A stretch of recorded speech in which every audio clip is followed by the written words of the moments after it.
Hey everyone, KetchumAllCollectibles here. The big reveal. It's the day. It's the day that we take a look at this Charizard a bit closer. But first, I sent the card on a $300 service level for the review, and it took like over 2 months to be reviewed. I don't know if the review speed is based at all upon value, but to me it seemed excessive. I called PSA and told them I wasn't very happy about it, and that was like 3 weeks into it. They said they were sorry and they'd get to it when they could, and I ended up getting it back just now, a little over 2 months from when I submitted it. You can see that line across the Charizard that was there when I sent it, but kind of as like a little gift, they ended up sending me this box. There's no like dividers in it or anything. It's just yeah, it's just a cardboard box like that for, I guess, raw cards. They also sent me this pen. So yeah, the pen, kind of cool, I guess. But I guess it's better than nothing. I guess they felt a little bad, so they threw in a couple freebies. But this is the Charizard. Wednesday in my video, I mentioned we'd take a closer look at it. Let me actually pause really quickly. I want to get the paperwork and make sure they didn't make any notes on it or anything. So yeah, I checked the paperwork. I sent it out on July 30th, so just under 3 months to get it back. No notes on there. Again, I've got the grade taped off so that you can look at it for yourself. I mean, I think the line is really standing out, but let's pretend we're a PSA grader for the day for the video. The way that I understand it, every card starts out as a 10, and then as you see imperfections, essentially you dock it from there. So let's just forget about the indent for now. Let's see if I can get you to see it, but I'm a PSA grader. I'm looking at this card. I see a hollow scratch right there. So in my mind, 10 goes away entirely. I mean, that's a point deduction. Hollow scratch. In my eyes, there's also a scratch over here where it says flame. So in my mind, looking at the front of this card on the edition, it might look like there's a scratch. That's actually on the case. I can tell better. But this is actually a scratch on the card, it looks like. This is a scratch on the hollow. So to me, looking at the front, looking at the hollow, I'm already at a 9 on this card at best, maybe borderline 8.5. And then let's go to the back. Top looks pretty clean.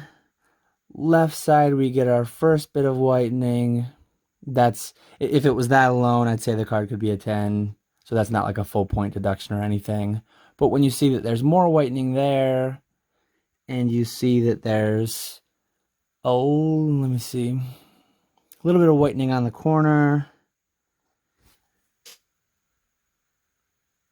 a little bit of whitening, that top corner, kind of a lot of little whitening things going on. So to me, the scratch, the other scratch, all the little bits of whitening on the back, to me, this card is an 8. Before you look at this line.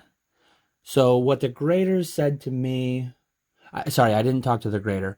What the customer service representative said to me, she said that this card was cracked. It was reviewed by everybody. It was reviewed by the head grader, the head of operations, and then some other senior grader or some other fancy title. They said that raw, like they cracked it out to get a closer review because it did look concerning. This was not, they claim this was not raised, nor was it indented. So the line is not a change of surface level of the card. So to me, when I first reviewed it, I called this card a 5 because my assumption was that, I mean, it really looks, it looks like a roller mark or something. It looks like the card is actually indented. My experience with PSA and how they grade stuff like that, that's like an auto 6. So to me, with that, plus all the other issues made this a 5. 5 seemed fair to me. Now that I have the information that allegedly, if this was raw, like I could run my finger over it and I wouldn't feel an indent. It would be kind of scary to do on the hollow of such an expensive card, but I would at least do it on the edge because you can see that it continues through the edge of the card on both sides.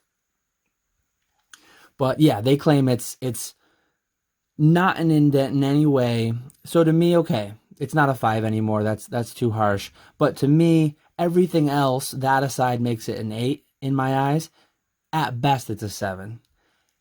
Given that, though, I've always said, my days back on the forum, I've probably mentioned that on this YouTube before, I would never review a card that I thought was only 1 grade off. Any grade that PSA gives, plus or minus 1. So given that this was graded an 8 and I thought it should have been a 7 with that line, maybe a 6. I wouldn't have reviewed it if I knew that that wasn't indented. So you might think it might be fairly obvious now where we're headed with this, what this ended up grading, but put your guesses in the comments below. I should have said that right at the start before I spoiled too much, but unsurprisingly, with all that I've stated, I didn't expect them to drop a singular grade. I don't think they would ever do that. It's an 8. It's, in my opinion, it should be a 7 at absolute best. I've got the playmat. Doesn't know what to do with it either. But yeah, this is a PSA 8. It has been reaffirmed to be a PSA 8. I actually told the customer service representative on the phone that to me it's a very ugly 8 and I might have an issue selling it. Could you send me an email calling out this? I've got some residue I got to get off the slab. Can you write an email calling out this certification number stating that this was reviewed, deemed to be an 8 after everyone looked at it? And she did do that for me, so I guess I'll just put that in. I'll put that in the eBay listing. But yeah, this is a PSA 8. They're not wrong. They are, by definition, they created the standard. They grade every card to the standard, and this is an 8. There's no arguing it. I'm going to sell it as an 8. I might go to PWCC just so I don't deal with any hassle, but I'll probably try to sell it myself first. I think the last couple, Nick actually, old school Pokemon, he consigned an 8 that sold for 11.8 thousand, I think. And then one before that sold for 13. I'll have to look closer at those pictures and see if they were kind of good or bad 8s. If anyone's interested on here, I mean, you see what it is. It's an 8 with these issues. I'm probably going to list it at like $10,000 or something. Buy it now. I think if I were to auction it through PWCC, people probably wouldn't look super close and it would probably just go for fairly close to market. I'd rather be up front and I'd rather like detail the issues so that the buyer knows what they're getting into and they end up being happy with it. But in any case, stitched on to this video, I'm also going to include the kind of the closing of the spreadsheet series for this collection buy. Obviously, I haven't sold this card. I still have the Venusaur. I still have a couple other cards, but I've just about broke even on the lot. Whatever this Charizard gets along with the Venusaur, a Venusaur I might not even sell because it's going for a lot cheaper than it's worth to me at this time, in my opinion. So yeah, this is going to be the last video on the series. Hopefully I'll make large collection buys in the future that I can do it with again. But for now, this is kind of the end of a chapter in my resale business here. Kind of an expected ending. This is kind of the way I thought it was going to go, even though I didn't think it should. But taking them for their word and assuming that that is not an actual indent into the card's surface, I'd say it's a 7, so an 8 isn't completely unreasonable. I'd say it's a soft 8, pretty soft 8, but it is what it is. So yeah, we'll jump after this. We'll just jump right into the spreadsheet, and I'll give a quick overview of kind of where I'm at with that. So I'll catch you there. So that's it. The Charizard's still an 8. Not the outcome I was looking for, as I mentioned, but it is what it is. All I can do is proceed with it. Anybody wants a deal on a PSA 8 first Charizard, let me know. But yeah, here's the sheet. Here's kind of where we're at. So the white boxes are cards that sold quite a ways back now. Green boxes are new sales. Or sorry, green boxes are the cards that have not yet sold. So green cards are still in my possession. Yellow highlighted cells are sales made between this video and the last video. So you can see that I've got a handful of cards that sold between the two. Quite a few, actually. The biggest one being the Pikachu, the Red Cheeks Pikachu. I did get 4,900 for. As I mentioned in my purchases video, I thought I replaced it, but I accidentally bought a yellow cheeks at auction thinking it was a red cheek. So that was stupid. But yeah, all said and done, this is kind of where we're at. I've netted a little over 22,000 back. That's net, gross minus all fees. So $1,600 to go, which is roughly what I would net right now if the PSA 8 Venusaur were to sell. Shocking to me. I mean, I just went to Vegas and broke a box. I opened a pack fresh Shadowless Charizard, and I'm not gonna say what it graded here, but you'll find out soon.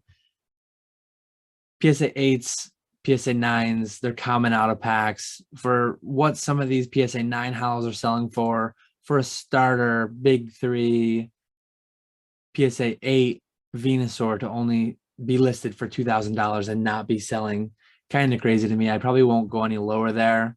If it were to sell, I'd be in the green for the lot. But yeah, I'll just hang on to it if the market goes down from there.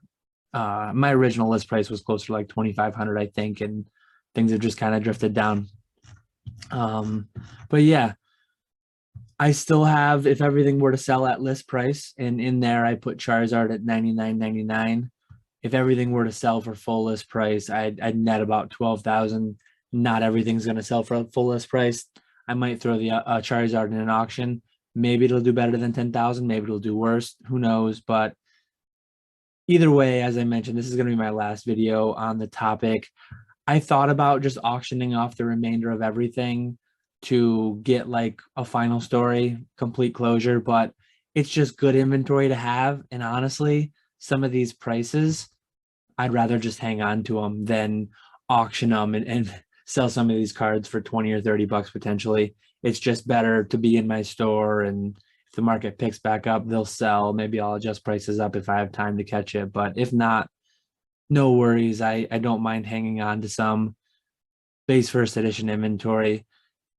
If Charizard being the sole exception, I'm 100% selling the Charizard within the next month or two. If it doesn't sell for the 10,000, I probably won't put best offer on it. I'll just push people to pay the 10,000 if they want to get kind of a below recent market deal on a kind of ugly PSA 8. But yeah, that's where we're at. Happy with it overall. Very happy. I mean, I made, once it's all said and done, I will have made several $1,000s in half a week's worth of work, tops maybe. Not too bad.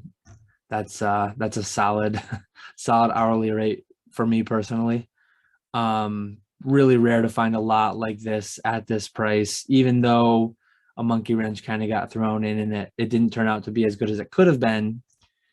It's a solid flip. So one last thing I'm gonna kind of hit you guys with at the end here.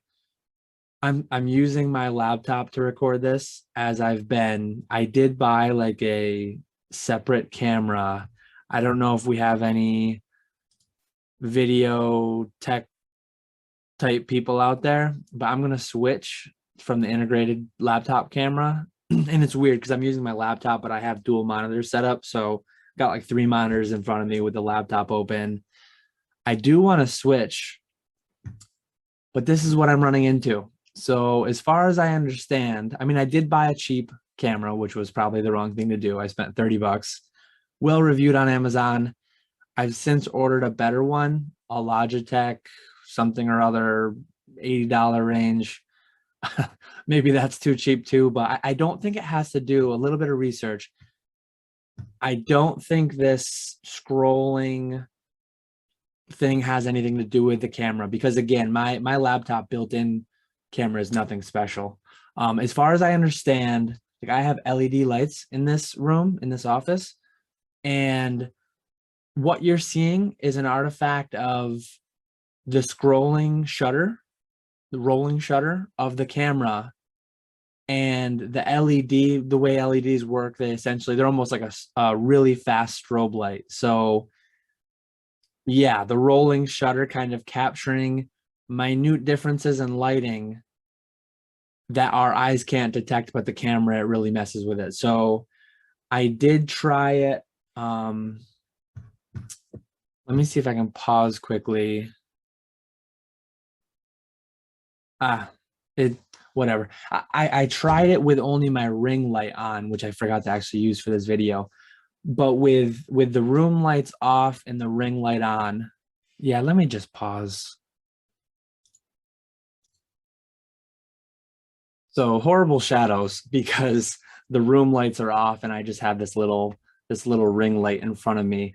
But the ring light and a couple other light bulbs I had didn't lead to the rolling shutter issues. Like this is a random LED light that I had kicking around from some lights I bought for like backdrops, like taking eBay photos. And then like that light didn't have issues either, but then these LED bulbs, just GE LED bulbs I got from Lowe's, these did have the same issue. So if anyone's got like an easy resolution, hopefully the new camera just fixes it and this is all nothing. But really spent a lot of time today reading different fixes. It seems like OBS, like right now I'm using Zoom, so OBS has different features where you can kind of there's a fix for it, but it leads to different issues, so it's not like the perfect fix.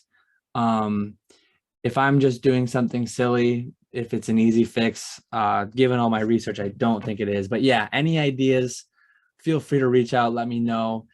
The next thing, if the camera doesn't work, and I should have that in a couple days, probably by the time this video goes live, I'll have the new camera.